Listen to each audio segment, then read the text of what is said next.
శ్రీ మహావిష్ణువు 2 అవతారాలకు వేదిక క్షీరసాగర మథనం. ఎంతో మంది దేవీ దేవతలు ఆవిర్భవించిన సందర్భం. అమృతంతో పాటు ఎన్నో అపురూప ఆవిష్కరణలు క్షీరసాగర మథనంలో జరిగాయి. పరమేశ్వరుడు గరళకంఠుడు అంటారు. అసలెందుకు గరళకంఠుడు అయ్యాడు? శివుడు గరళకంఠుడు అన్న పేరుకి క్షీరసాగర మథనానికి సంబంధమేంటి?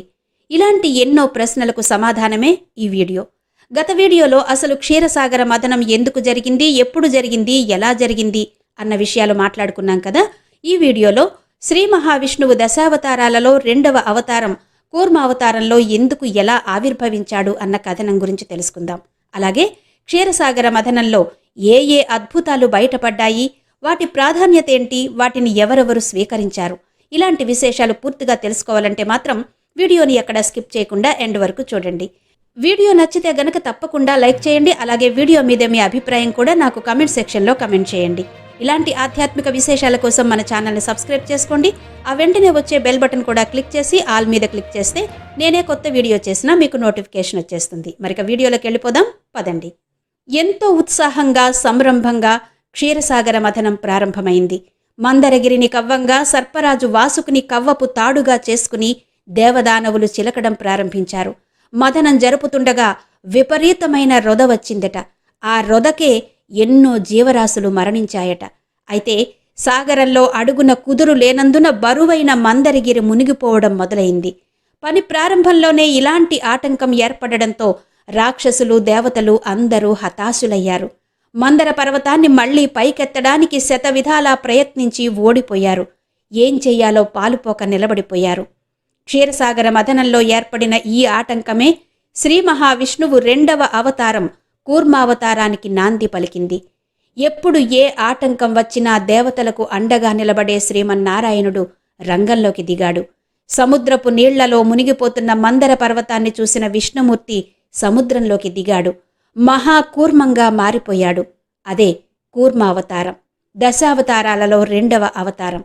ఆ కూర్మం అంటే తాబేలు 1,00,000 ఆమడల వెడల్పైన చదునైన వీపు డిప్పతో, బ్రహ్మాండాన్ని సైతం మింగగల పెద్ద నోటితో, లోకంలోని ప్రాణులన్నిటినీ ఇముడ్చుకోగల కడుపుతో, కమలాల వంటి కళ్లతో, లోపలకు బయటకు కదలాడే పెద్ద మూతితో, బలమైన పాదాలతో ఉన్న ఆ మహాకూర్మం సముద్రంలో ప్రవేశించి మందరగిరి కిందకు చేరిందట.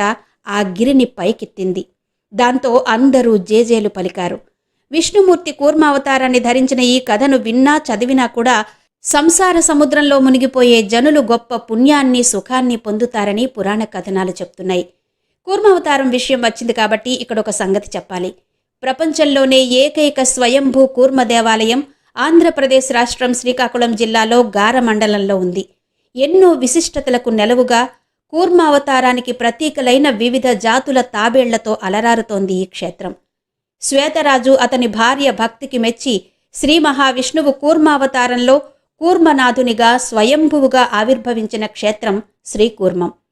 ఆ ప్రాంతంలోని వంశధార నది కూడా ఆ సందర్భంలోనే ఆవిర్భవించినట్టు పురాణ కథనం. శ్రీకూర్మం క్షేత్ర చరిత్ర, విశిష్టత, పౌరాణిక ప్రాశస్త్యం మొదలైన విశేషాలతో ఒక వీడియో చేశాను. లింక్ డిస్క్రిప్షన్లోను ఎండ్ కార్డ్స్లోనూ ఇస్తాను. వీలైతే అది కూడా చూడండి. సరే, ఇక విషయంలోకి వచ్చేస్తే కూర్మం మళ్లీ మందరగిరిని సాగరంపైకి ఎత్తి పెట్టడంతో అపరిమిత ఆనందంతో పోటీలు పడి సముద్రాన్ని మధించసాగారు దేవదానవులు. అలా మధించగా అల్లకల్లోలమైన సముద్రం నుంచి జలచరాలన్నీ ఎగిరి గట్టుపై పడ్డాయి. సముద్రం నుంచి అగ్ని జ్వాలలు ఎగిశాయి. ఆ వెనువెంటనే తరువాత హాలాహలం అనే విషమొచ్చింది. బ్రహ్మాండం బద్దలైనట్టుగా ఆ హాలాహలం అంతటా విస్తరించసాగింది. అందరూ హాహాకారాలు చేయసాగారు. ఆ విషజ్వాలల వేడికి ఎంతోమంది దేవతలు రాక్షసులు భస్మమయ్యారట. చెల్లా చెదురయి పరుగులు పెట్టసాగారు. అప్పుడు బ్రహ్మాది దేవతలు కైలాసానికి వెళ్లి మహేశ్వరుడికి తమ కష్టాన్ని మొరపెట్టుకున్నారు. పరమేశ్వర, చంద్రశేఖర, రక్షమాం రక్షమాం, నీవే మాకు దిక్కు శంకర, ఆపదలను తొలగించే ఆపద్బాంధవ, నీవు తప్ప మాకు దిక్కులేదు. క్షీరసాగర మథనంలో వచ్చిన ఆ హాలాహలాన్ని గ్రహించి దయతో మమ్మల్ని అనుగ్రహించు అని వేడుకున్నారు. భోలాశంకరుడు వారి ప్రార్థన సావకాశంగా విన్నాడు. పరమేశ్వరుడు ఆ మహాగరళాన్ని తన చేయి చాచి పట్టుకుని ముద్దగా చేసి నేరేడు పండును మింగినట్టుగా గొంతులో వేసుకున్నాడు. సమస్త లోకాలకు నివాస స్థానం పరమేశ్వరుని కుక్షి అంటే కడుపు.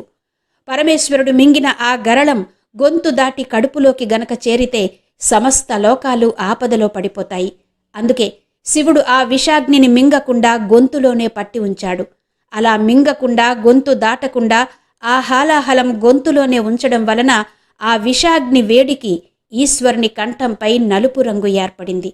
అలా ఈశ్వరుడు నీలకంఠుడు గరళకంఠుడు అయ్యాడు.